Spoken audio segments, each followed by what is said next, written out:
Hello, good morning, friends. I am Professor Mr. Mahajan Kailas Vasant, MA B.Ed English from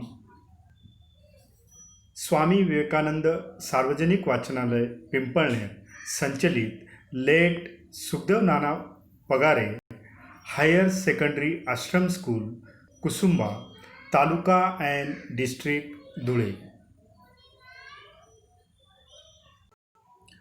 Okay, friends, today's topic of the lecture is Father Returning Home, the poem number 2.5 in the poetry section in Standard 12th course book of English subject. Okay, friends, before going to discuss the poem, its vocabulary, and its grammar, meaning, and other poetic devices, I would like to say, to you, welcome, friends, to my YouTube channel and see the video carefully and never forget, please like, comment and subscribe of my video on YouTube channel. So friends, keep in mind this.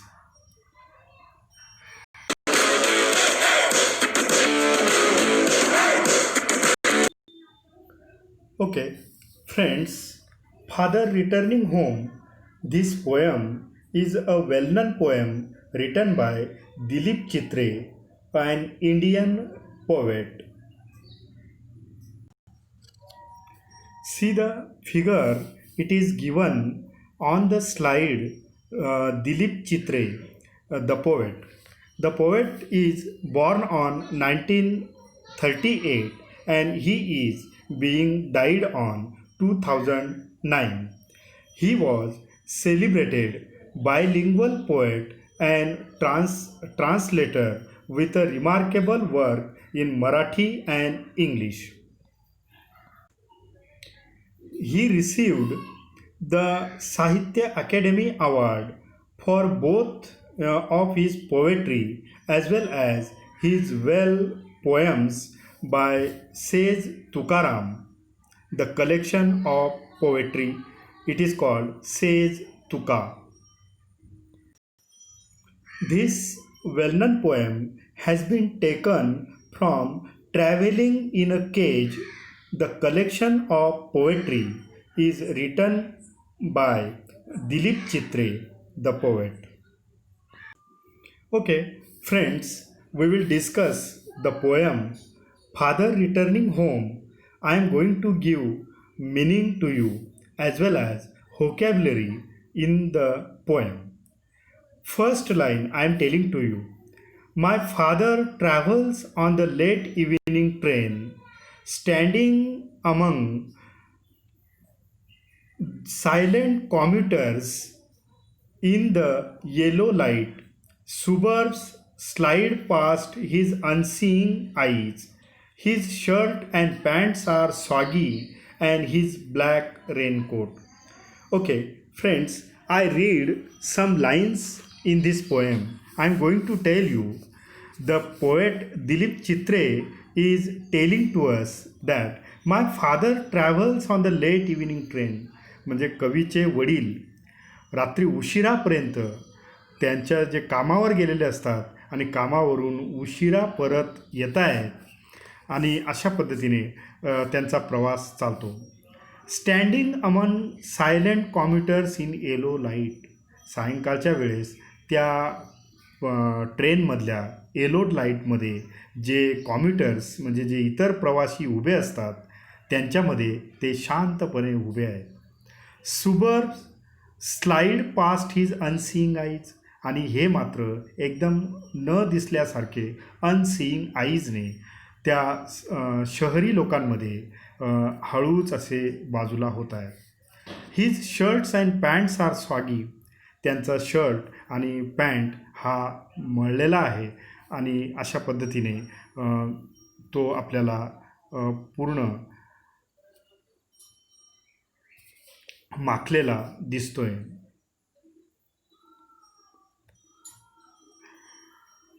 and his black raincoat also, stained with mud and his bag stuffed with books.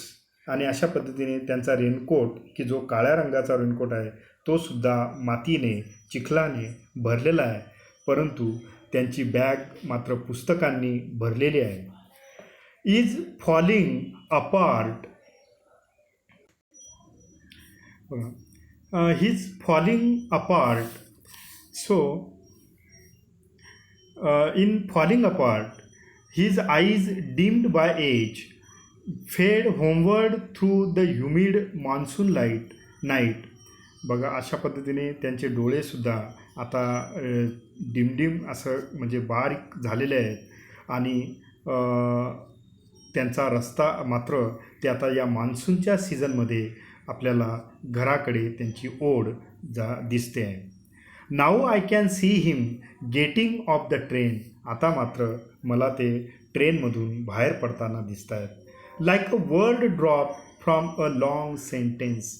जणू काही एखाद्या सेंटेन्समधून जसे word खाली पडतात तसे त्या ट्रेनमधून माझे पप्पा, माझे वडील जणू काही त्या ट्रेनमधून खाली पडले.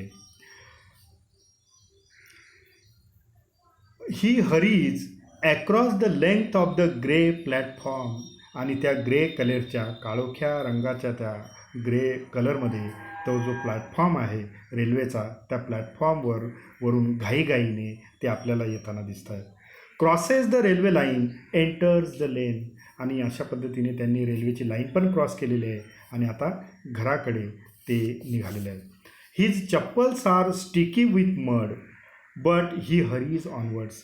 जरी त्यांची चप्पल मातीने, चिखलाने भरलेली असली तरीसुद्धा घाईघाईने घराकडे निघालेले आहेत.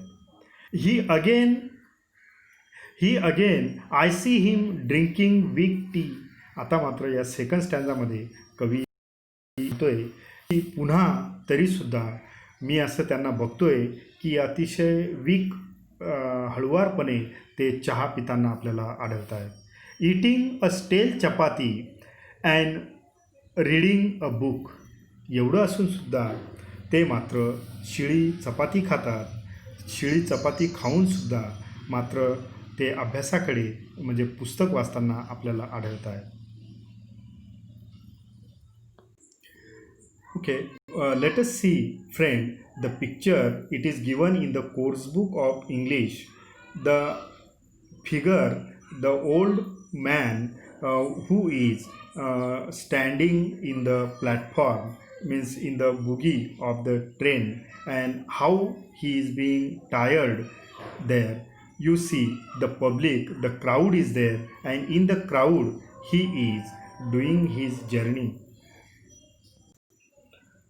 Now in the second stanza of the poem, I am going to tell you, he goes into the toilet to contemplate man's estrangement from a man-made world. ते त्यांच्या टॉयलेटमध्ये जातात आणि त्या टॉयलेटमध्ये जाऊन ते जणू काही माणसाची जी एन्ट्रॅन्जमेंट असते फ्रॉम अ मॅनमेड वर्ल्ड, माणसाने या जगामध्ये, मानवाने बनवलेलं हे जे जग आहे त्यांचा ते थोडक्यात विचार करतात. Coming out he trembles at the sink. टॉयलेटमधून बाहेर आल्यानंतर पुन्हा ते जणू काही असे आपल्याला हलताना आढळतात. Next, the cold water running over his brown hands. बघा, तर त्यांच्या हातावरून जणू काही ते थंडगार पाणी त्यांच्या हातावरून ओघळतं आहे, त्यांच्या त्या ब्राऊन कलरच्या हँड्सवरून. A few droplets cling to the greying hair on his wrist. काही पाण्याचे थेंब त्यांच्या हातांच्या रिस्टवर पडलेले आपल्याला आढळतात.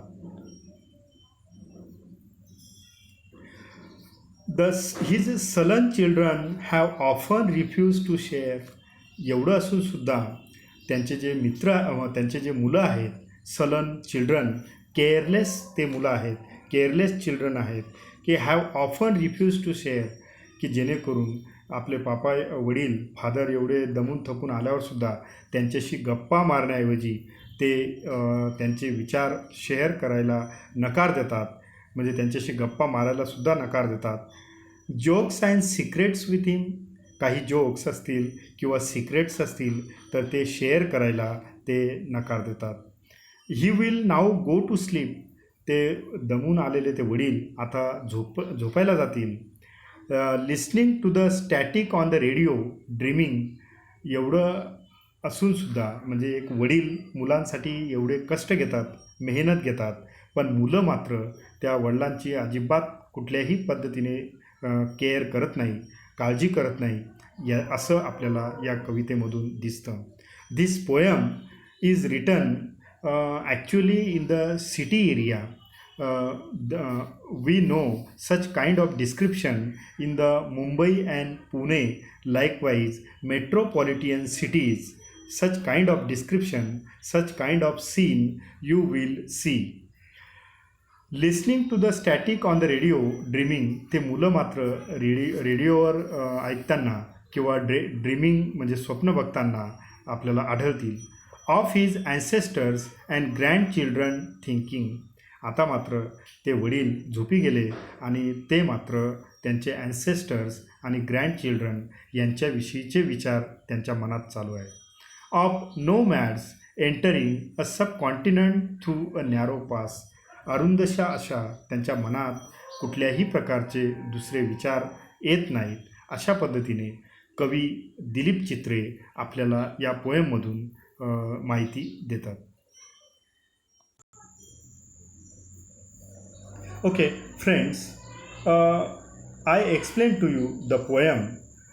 Now I am going to tell you some activity work described in the poem. The first activity is on the figure of speech. There is given two kinds of figure of speech that are. First one is simile. The example of simile is like a word dropped from a long sentence.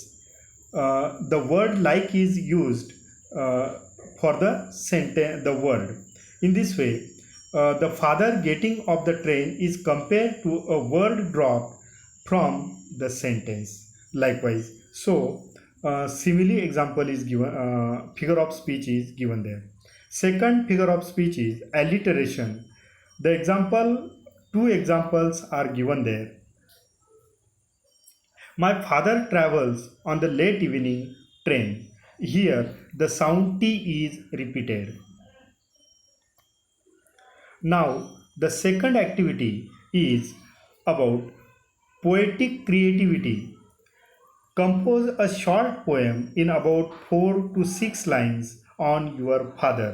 अशा पद्धतीची एखादी activity तुम्हाला परीक्षेमध्ये येऊ शकते की माय father या विषयावर तुम्हाला 4-5 ओळीत कविता लिहावी लागेल. See the very simple poem is given there. Means this activity has been completed like this. The next activity is will come like this. Write a character sketch of any one of your family member. It is this activity. The example of my mother is described. The description of my mother is given here. The next activity you will face like this. Complete the following using suitable description describing words as they appear in the poem with the help of words given in the brackets. Weak, dim, muddy, soggy and stale. In the poem, the lines are given there. Father's attire, soggy. Father's tea, weak. Father's footwear, muddy. Father's food, stale. Father's eyesight, dim. In this way, these words are. Okay, friends, I already explained this poem in a simple way. Its meaning, its vocabulary, and its grammar also. If you see the video, please like my video and comment it and subscribe it in the last.